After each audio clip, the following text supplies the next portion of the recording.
The Chinese president's gigantic plane touches down in Moscow, where he's met, slightly strangely, by one of Russia's deputy prime ministers, not the most senior government figure for such a key diplomatic moment.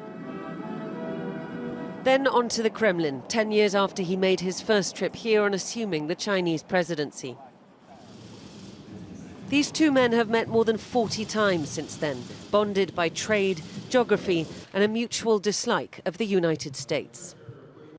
我们愿意中俄之间的这种战略伙伴关系一方面的话呢，维护国际公平正义一方面呢，促进我们的国家的共同发展。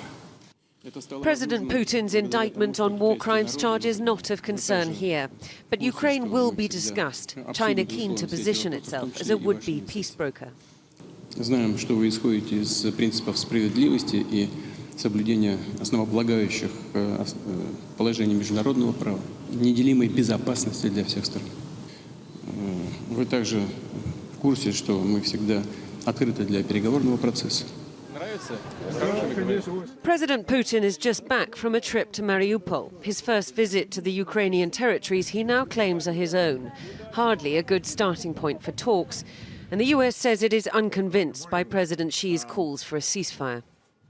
The world should not be fooled by any tactical move by Russia, supported by China or any other country, to freeze the war on its own terms. For Moscovites, as spring begins to break through, the horrors of war are still a long way off. Я думаю, что будет ориентация на восток, и, в общем, я с надеждой смотрю на будущее. У меня как бы положительный взгляд на то, что сейчас разворачивается в мире в целом. Do you think Russia is isolated? Ну, как изолировано? Мы лично за границу вообще не ездила никогда я. Что там? По мне все равно. Xi Jinping is expected to place a call to the Ukrainian president once his trip to Moscow is done. There is nothing even-handed about a three-day state visit to Moscow, followed by possibly just a telephone call with Volodymyr Zelensky. If President Xi was serious about pushing for peace, you'd have thought he might pass by Kyiv too.